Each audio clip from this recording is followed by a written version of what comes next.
Hi, everybody. We have a webinar, AgileLAB webinar recording today, and I have a special guest, Michele, today from Scaled Agile, who will talk about the product ownership and product management in Scaled Agile framework.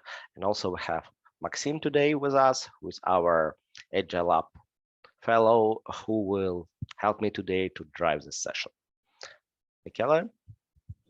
Yeah, so thank you, Vladimir. Thank you, Maxim. Thank you, AgileLAB, for inviting me and being able to talk a little bit about product ownership in the SAFe environment. So who I am, I'm Michele, so part of the EMEA team at Scaled Agile, so-called SAFe Strategic Advisor, so supporting enterprise customer, but also our partners, being AgileLAB one of them. Previously, before joining Scaled Agile, I have been working in many SAFe transformation, having been part of LACE in a very big, very large logistic company. So bringing a few years of experience, and hopefully we will have a great conversation today as we will do this in me presenting first a few thoughts around the product ownership in SAFe, and then we will try to give answers to a few questions we have. So thank you again, and let's go for this very interesting topic, which is Agile product ownership, or actually the question is more larger, because the question should be, why Agile product delivery, right? So, and we are in SAFe especially engaged with this topic because we think there is no business agility, or there is no possibility to achieve business agility without having Agile product delivery. And we all know that Agile product delivery is one of the 7 core competencies for any organization that want to achieve this business agility. And this is at the end, and this is also summarized here, being able as an enterprise, as an organization, to create, to build the right solution for the right customers at the right time, right? And in this very important phrase, there is also another point which is pretty crucial, and is the customer focus. Because sometimes I have seen in many SAFe transformation, the goal is not clear. And if we tackle on Agile product delivery, definitely important to know that the customer is our focus. The customer has to be our first focus when we deliver value to them. And of course, it's also connected to the question, who is our customer? Who is consuming our work? And this is not a trivial question, because especially in a scaled environment in which we have more than just 1 or 2 teams working, is pretty complex to identify who is actually consuming the work, the team or the art or whatever, or whoever is producing that value is who is consuming that, right? And what we are going to explore a little bit are the 2 main roles we have in SAFe, not going to the last solution layers and to the portfolio layers. We will touch on them in the questions, but we will focus on product management and product owners. And these 2 roles are pretty, let's say, present in the framework. So being the product owners, of course, the one more focusing on the team level, and product management focusing more on the program level, or if you want, on the art level. So it means that the product management focuses a little bit more on the strategy. So understanding these customer needs we were commenting before, and is looking a little bit in a longer term. The product owner are much more focused on tactics and execution. So they need to make sure that these business goals that we want to achieve are connected with the execution part, so with the team parts. So it means that in SAFe, when we have more than 1 team working together, And we already know all about the organizing around value approach and away from project down to development value stream. We are here definitely touching on having so-called team of teams, having our agile restraint up and running. And this means that also the role of a product owner is slightly different than in a team or a single team environment. So here the keywords is definitely successful collaboration, not just between product owners and product management, but also between product owners themselves. Okay. And we will have a look now a little bit more in deep into these two roles. So the product owners, we will just touch on it, also knowing that possibly many of the people hearing what we are saying are pretty familiar with that. And I want just to give you 4 dimensions here around the product ownership or the product owner roles.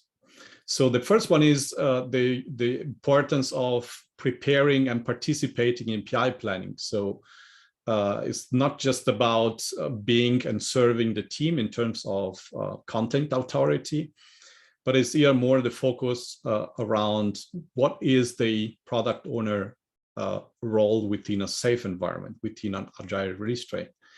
And these, or within this dimension, I would just take out three points. So the one is the consciousness around capacity. So knowing how much capacity one single team has within a single agile restraint. And this consciousness is helping definitely in the stakeholder communication, which is the second dimension I would like to call out here, which is the important scope of the product ownership on a team level. So communicate to the stakeholders, could be other teams, could be people outside of the train, could be product management. But here the ability from the product owners has to be communication skills, has to be aligning, has to be meet the expectation of the stakeholders, which means also say no sometimes, right? So say no because we don't have the capacity for doing that, because it makes no sense to develop a single functionality, or just because we are not in the place to deliver that value related with that particular feature. And this is important because it's also connected with the second dimension, which is purely the iteration execution, right?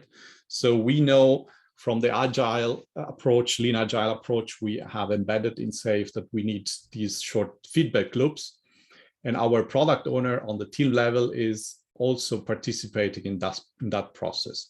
It is not just there giving direct feedback, but it's also there to make sure the stakeholder are, let's say, participating in the iteration review and giving themselves the feedback around the value that has been delivered. So it means also this commitment we know from Scrum, but we have also in SAFe made during iteration planning, in which the product owner is also committing on not changing the scope within the iteration, but is also the commitment around escalating as soon as there is something to escalate from the team, but also from the product ownership. So having this early warning mechanism, that is very important, not just in Agile, but is in SAFe definitely as well. And touching on the next, because is the program execution. So it's not just important to have these focus on the team, on the points we were touching a minute ago, but it's also being part of a larger system. So applying system thinking within the agile restraint and being conscious as product owner that you are part of a whole. You are part of an agile restraint. So you need to coordinate yourself with all the other POs, with product management, with other teams, and possibly with external stakeholders. And program execution means also the other dimension I would like to give you is the synchronization. So it's not just about coordinating, it's also about synchronizing And we know from the SAFe mechanism that we have, for example, the PO sync, which is giving us the possibility for assuring this synchronization, right? And last but not least, also because we are just in applying agile principles and practices, so the importance of the inspecting and adapting as embedded, or I would say as an agile quintessence, is very important. So it's not just about having, which is one of the common anti-patterns, is not just having a product owner who is acting as a project leader and is giving all the instruction what need to be built, but also how to build it. Is very important to have these continuous improvement process embedded into the role as well. So not just on the team level, but we will see also on the art level.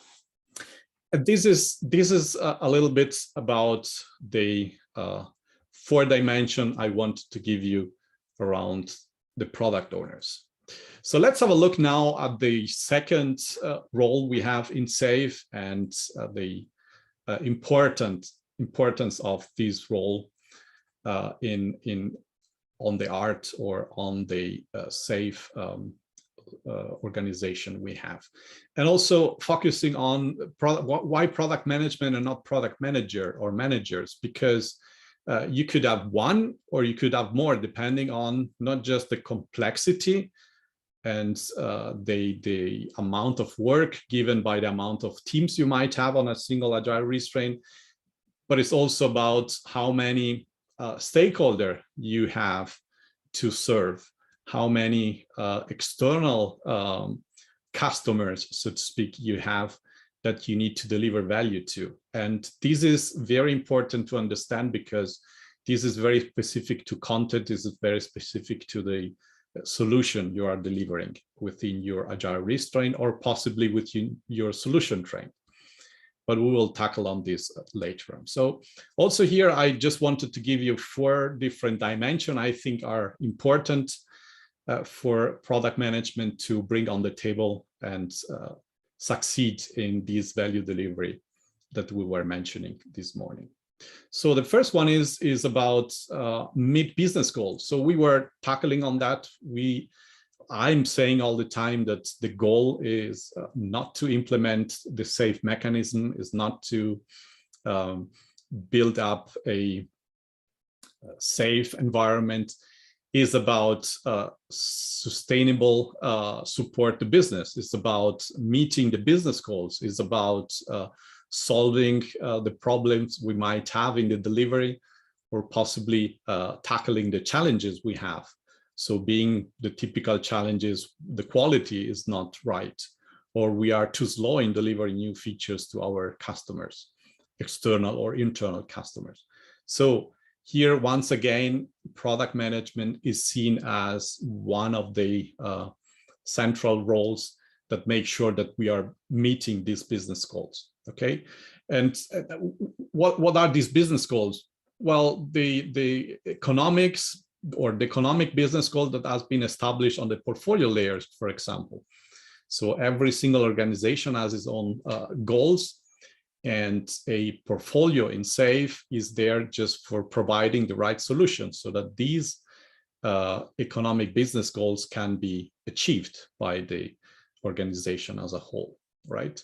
So looking into this dimension, I would say is important that an art, or if we are talking about a solution train, so a sum of many arts, is delivering and creating feasible and sustainable products and solutions. So remember what we said at the very beginning. So being an agile organization means also to be able to pivot, be able to change the strategy, so which means change the value we are delivering and delivering the right value to the right people at the right time. So that was what we said at the very beginning of this conversation. So which means also we need to have a clear idea about the customers. We mentioned this already. So being conscious as product management, who is the customers? Is an internal customers? Is an external customers? Is more than one customers? What type is these customers? And also understanding what is the value in there that these customers are wanting to receive. Another dimension I would include in this conversation is understanding the cost structure, right? So it's not just about delivering the value, it's also about understanding what are the costs behind that, what is the money that is needed, or the investment efforts that is needed to achieve that value. And these need to be clear for product management as well. And last but not least, we already mentioned this, but I tackle on this many times because it's important, is this customer centricity, okay? We were mentioning, or we will mention also the continuous delivery pipeline. And as you know, in SAFe, we have a first element, which is called continuous exploration.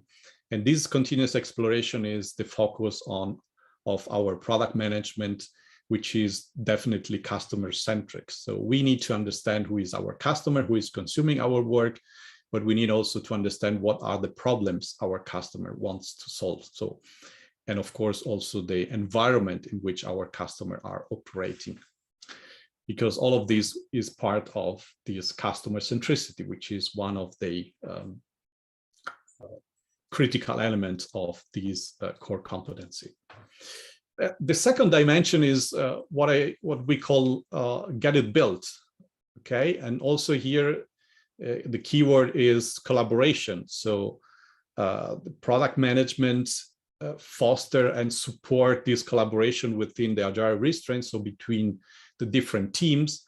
And if you want together, of course, with our release train engineer is fostering this change of paradigma. So from team agility to tribe agility, because it's not the same just having one or a couple of teams working in an agile way than having a complete train with many teams working together. So here, common points or things I would like to give you around this dimension are understanding the customer needs. We were mentioning these in the previous collaboration, in the previous dimension, but it's also about owning the backlog, so the so-called program backlog, and also prioritizing the work items, means the features that are in this backlog. And this is requiring not just a good collaboration, not just a good stakeholder management in place, and of course this process of continuous exploration, which is giving us the necessary input for preparing and prioritizing the features, but also working very closely with the teams, very closely with all the product owners. So that is important also here to say no to external stakeholder, to external customer, because we might not be able to do everything. So means not just prioritizing the features, but also limiting the work in progress we have on the art. And of course, this is connected with participating in the PI planning and preparing all the features and being sure that the feature has been socialized before PI planning started. And of course, at the end of every PI, being there and look at what has been delivered, also participating in the system demo, in the PI system demo, and of course, participating in what we call the inspect and adapt event at the end of every PI. So this is the ability, as I said, that product management needs to bring on the table just for supporting the value delivery throughout the PI, out of the different teams working in the Agile restraint. The third dimension I would like to tackle on is what we call get it off the shelf. Okay, is here the keywords is system thinking.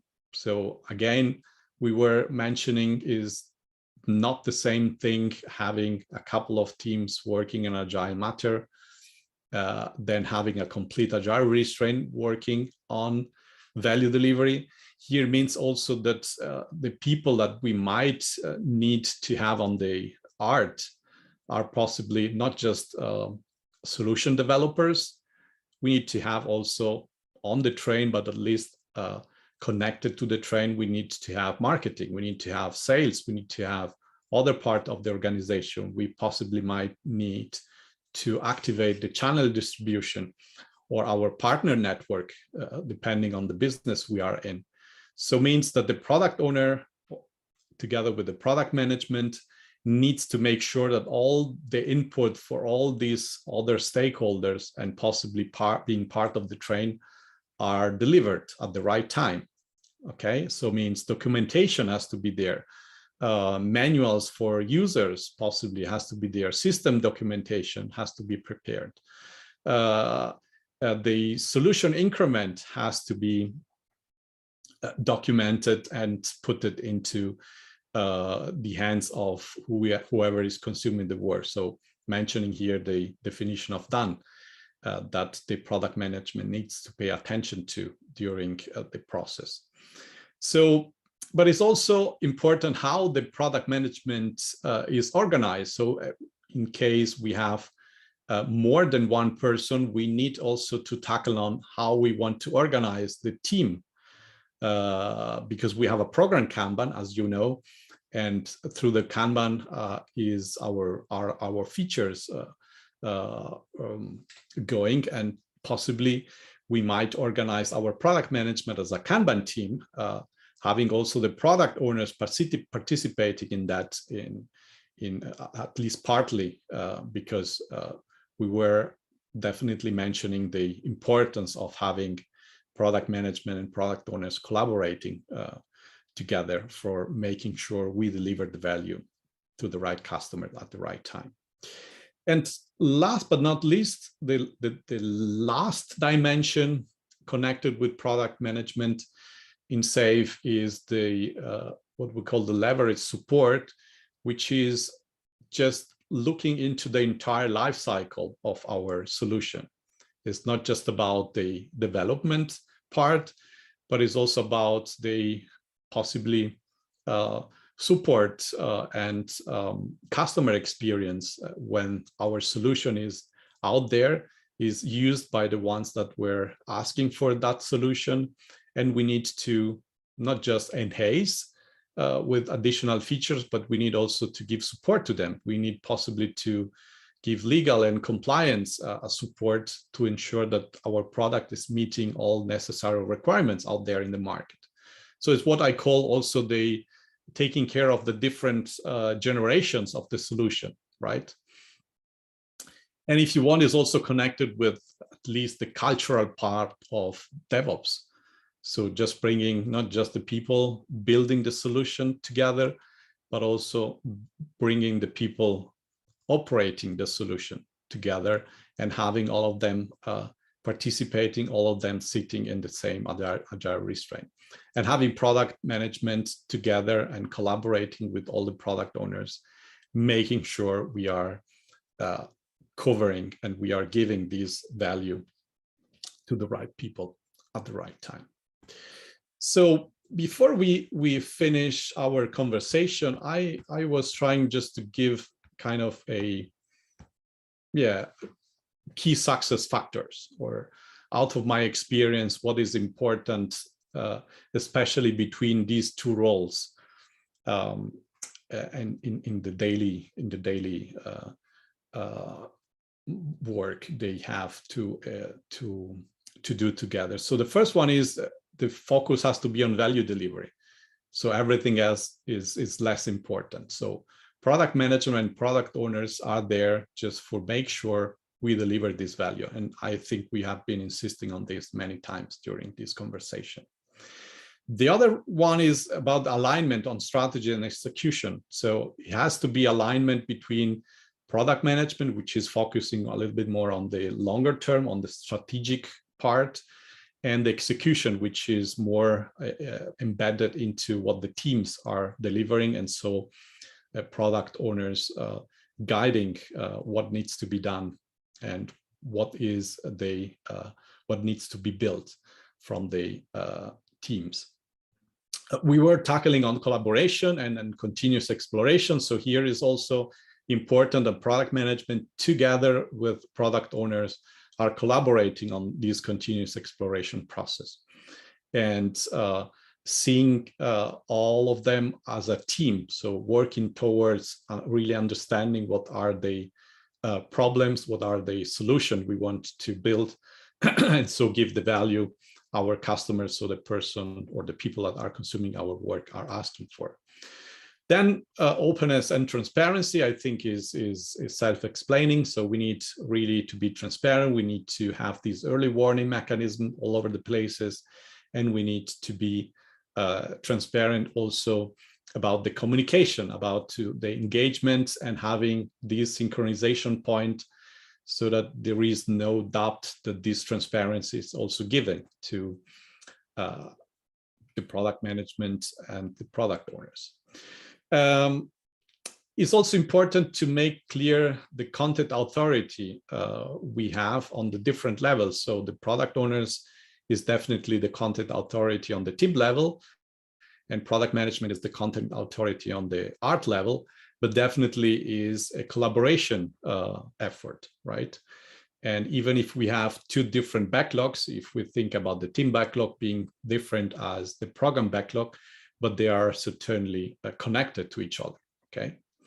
And this is important also for enabling the decentralized decision-making process. So we need to have these people, especially the product owners, being able to take their own decision on their local context in their teams, together with the teams, because it's not just about having product management deciding on everything, right? So the process and the mechanism we have in SAFe are especially designed for making the decentralized decision process possible. And we were talking about customer centricity. Again, here is just a joint commitment. It's not just something product management is focusing on. Product owners needs to be there as well. And last but not least, I would consider always the system as a whole. So we were mentioning many times a product owner within SAFe is a little bit different than a product owner within a single Scrum team or Agile team.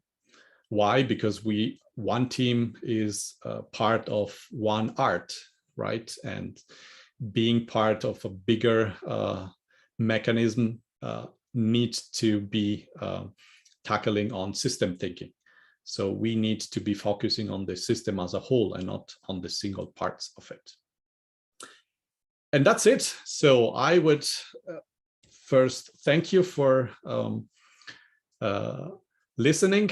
And I'm very happy to now have a few minutes. I think we have enough time to respond to questions you might have. So back to you, Maxim and Vladimir. Yep. First of all, Mikhail, thank you so much. Max, do you want to start? Yep. Thank you, Mikhail. My first question is about, maybe it will be too general, but a lot of people doesn't like Agile. They doesn't like Scrum, they doesn't like SAFe, and I don't think that they do so because they're bad people. I think that they face with some challenges, with bad habits. They didn't understand the basic concepts and so on and so forth. And I'm pretty sure that you, from your experience, has a library of anti-patterns. So can you share some common anti-patterns in communication between product owner and product manager, just to avoid in the future these challenges, so our listeners can do better their work and not face with these common anti-patterns?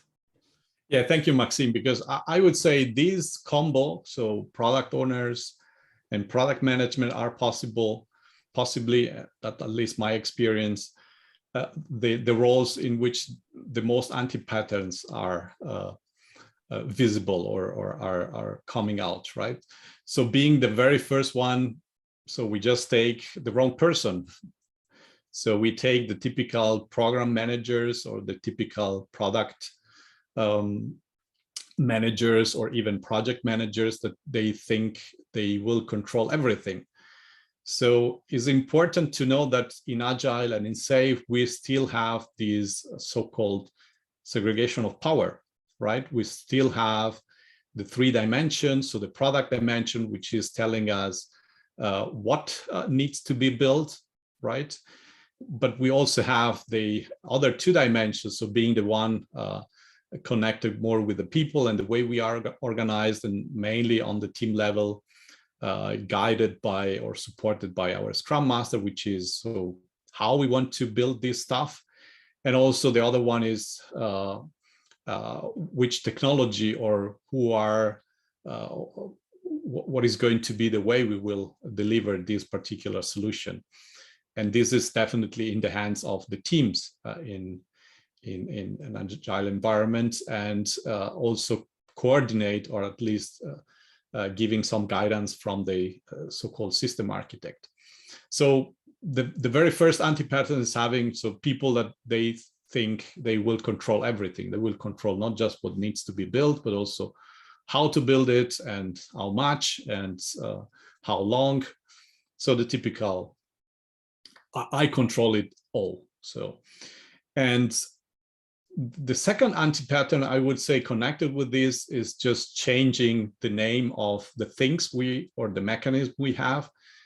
And again, having projects running as covert arts, so to speak. So not really organized around value, and having just translated the roles, the old roles into the new ones. So having, again, product owners and product managers acting as, controller and the typical leaders who is then controlling everything. So these are the 2 main anti-patterns, I would say. But there are other ones which are not so visible, but they are dangerous as well. So being the first one is the communication. So sometimes I'm insisting, and I was insisting on this before when I was talking and presenting, is the difference between the team agility and the tribe agility, right? So if we have a team and we have our product owner, and it might be able to do all the stuff we were mentioning, so stakeholder management, being conscious about the capacity and deciding and prioritizing the work that needs to be done. If we translate this need on a scaled environment, which is what we have within an Agile restraint, then we need a different product owner focus. Of course, the product owner will still have the local content authority. It will have the let's say the ownership of the backlog for the team, but the role that this product owner within an art needs to take over is much bigger. So because we have all of these let's say collaboration and coordination and synchronization, which we can then sum up in alignment with all the other product owners and of course with product management. So the way in which we are organizing this collaboration, this alignment is crucial. So and sometimes I see this is just disconnected. So product owners are just focusing on their daily business on the team level, and they are completely disconnected with what is happening on a product management level. And then having these anti-patterns, you definitely do not have the collaboration, and you don't have the added value that might arise out of having an Agile restraint up and running. So my suggestion there is always to think, how big is the team we need, made out of product management, and of course having the product owners participating in that, and also leveraging the program Kanban we have, because this is the main information radiator that can help us not just identifying what needs to be done, but also fostering this communication and possibly solve these very common anti-pattern. So, but I could stay here for hours, possibly talk Yeah. about other anti-patterns. I think these three are the main, Yeah, the great. biggest one and the most common one, if you want. So maybe as a last word, is very important to also leave the lean agile principles. So it's not just about the practices, not just about having arts up and running and having the roles defined and having our PI plannings and all the events. Is much more about the right mindset. So having the right people in the right place and fostering the right mechanism and the right approaches, right? Probably I should come up with the next question, if you don't mind. It's kind of maybe two questions, but it's connected to each other.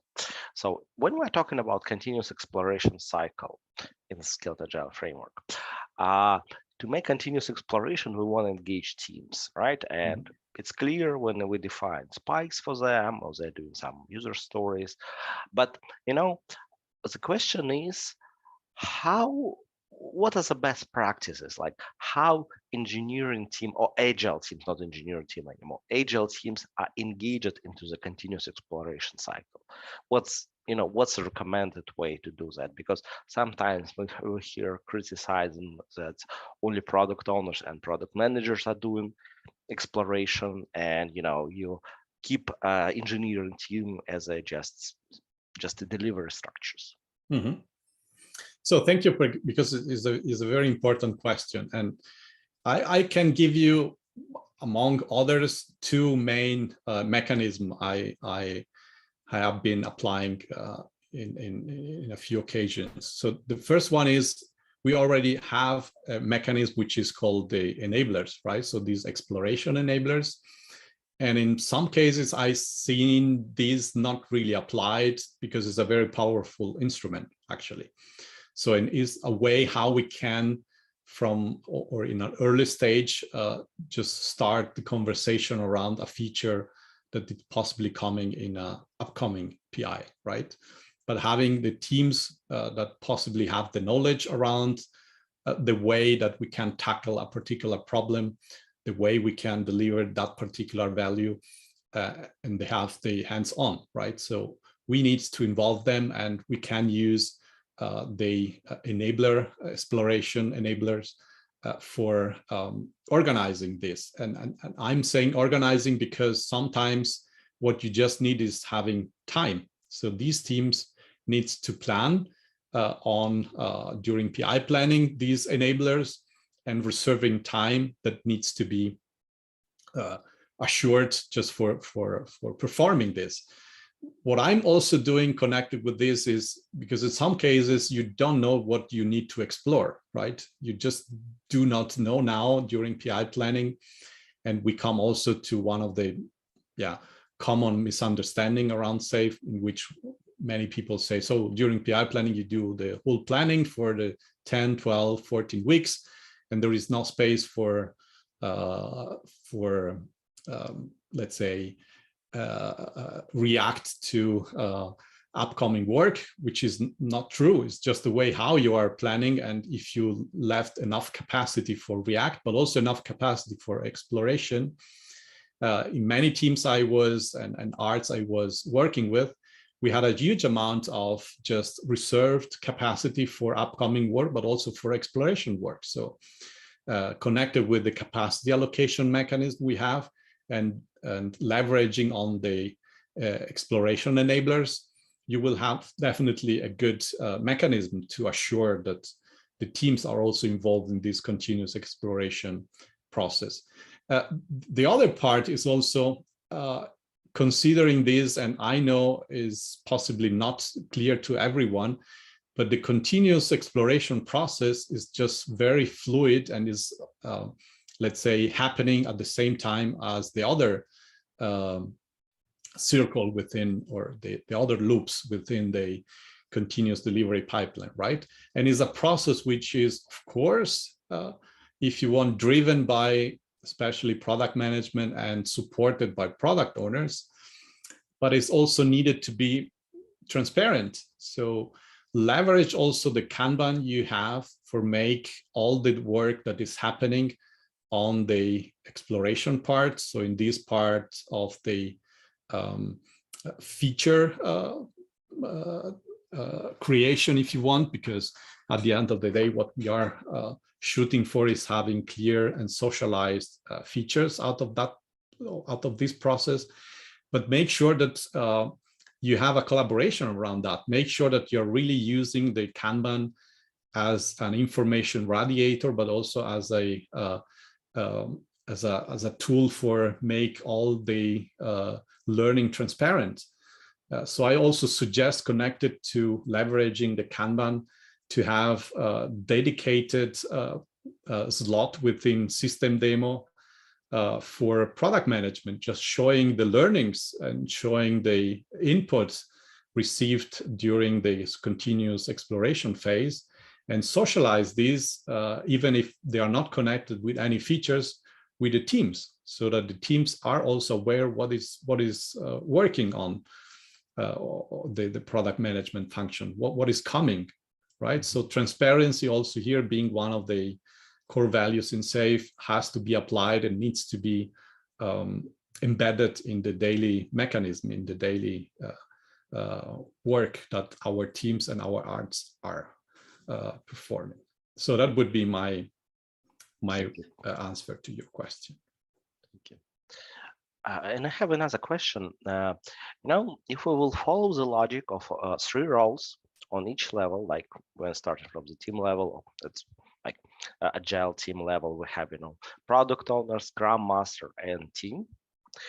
Coming to the art level and saying we have release train engineer, we have product manager, and architects or engineer. And solution is clear, but when we come to the portfolio level, the logic, I guess we should follow the same logic, but we need to have a process authority, we need to have a content authority, and we need to have a team. What can you just tell us how is it better to map to the 3 roles models, roles that we exist on the portfolio level? Yeah, thank you, because this is also a very, very important topic and a very important question. So I will start talking about the complexity we have on a portfolio, because is given by not just having one or more epic, which are complex and are potential big initiative that will change our solution or will change the way we are supporting the business. And they have also the complexity because they are concurring for capacity, right? So one of the main challenges you have on a portfolio layers is, first of all, to make transparent what is happening, what are all the initiatives we are working on as an organization, as a portfolio. And sometimes the very first reaction is, oh, I didn't know that we are working on all of this.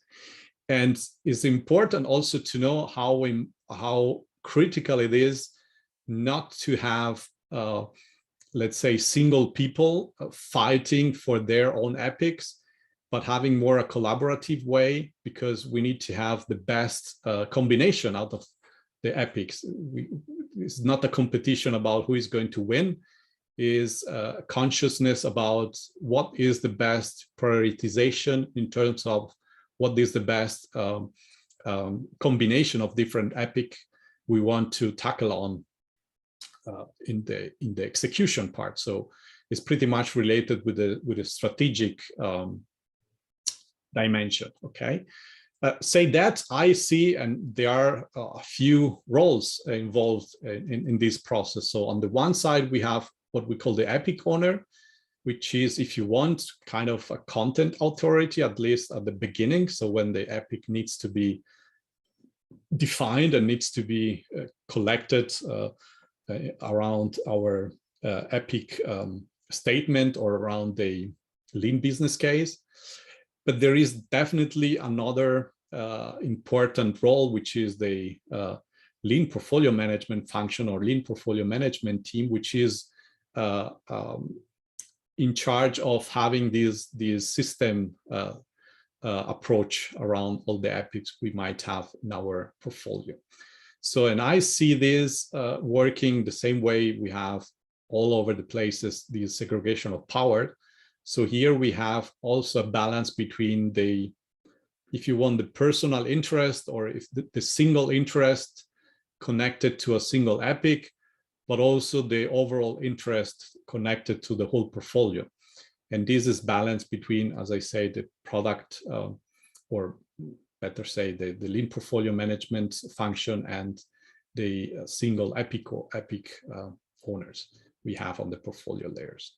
So is a collaboration, and that because we are talking about collaboration when we talk about the portfolio layers, and we don't talk about single roles.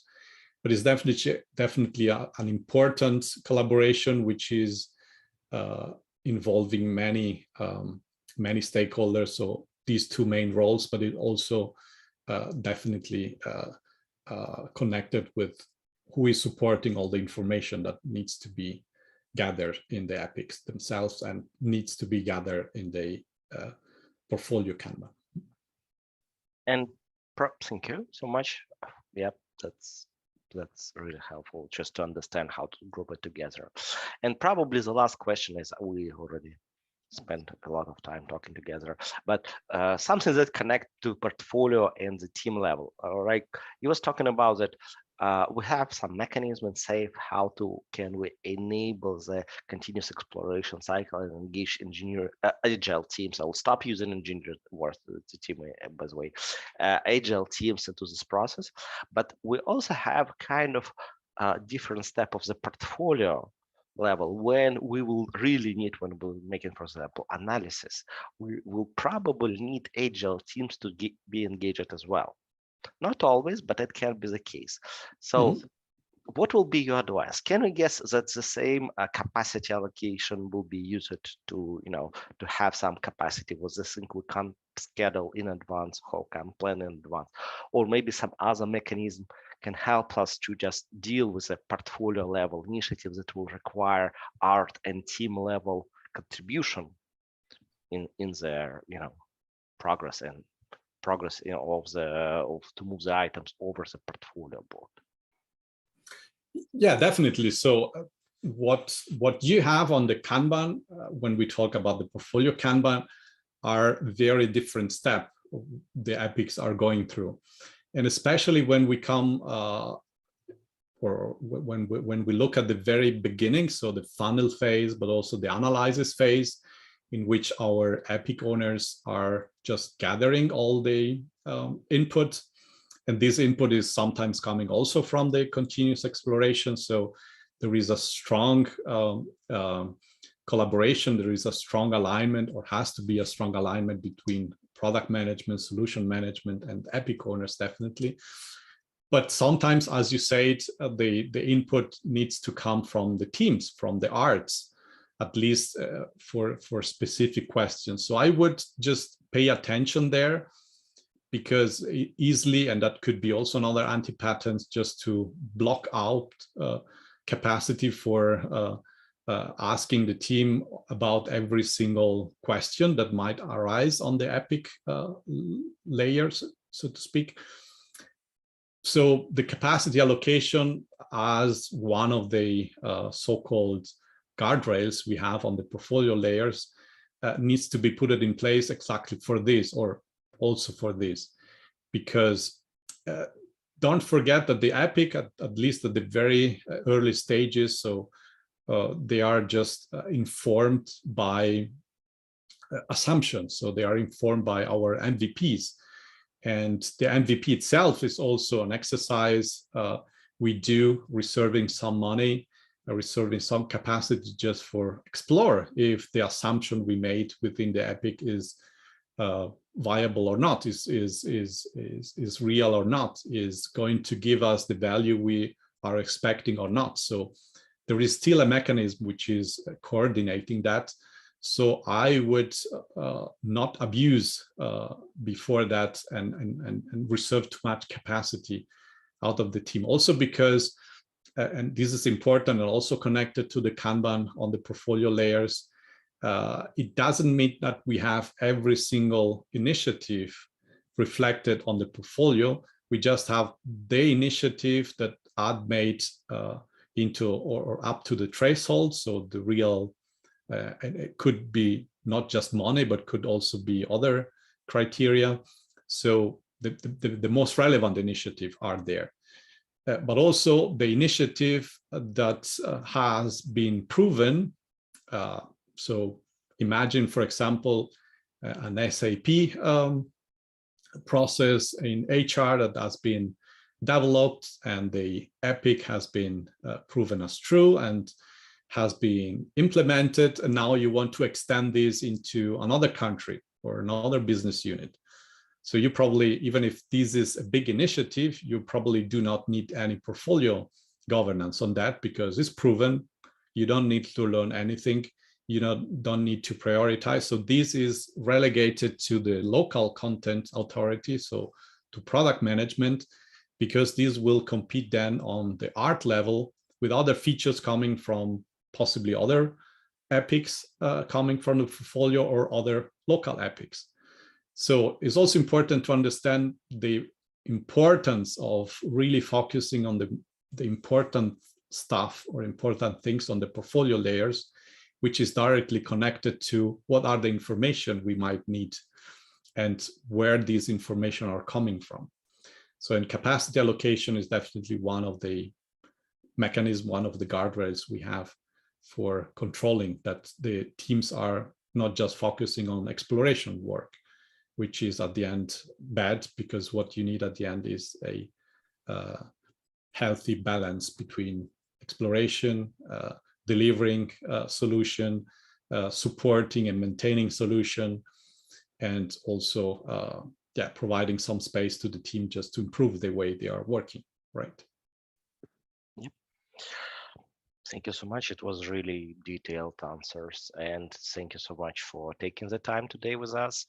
It's our pleasure to have you there again, and probably we'll have a chance to see you soon and speak about other interesting topics. And next time we will engage more our AgileLAB community so people can answer questions, and we use this question today for our discussion. So feel free, and thank you. Thank you so much. Yeah, thank you, Vladimir. Thank you, Maxime, for having me here today. I enjoyed very much. So it was the second time. And thank you, really. Very interesting topic, very interesting questions. I hope the people that will hear us will also find it interesting. So thank you again and see you soon. See you soon. See you.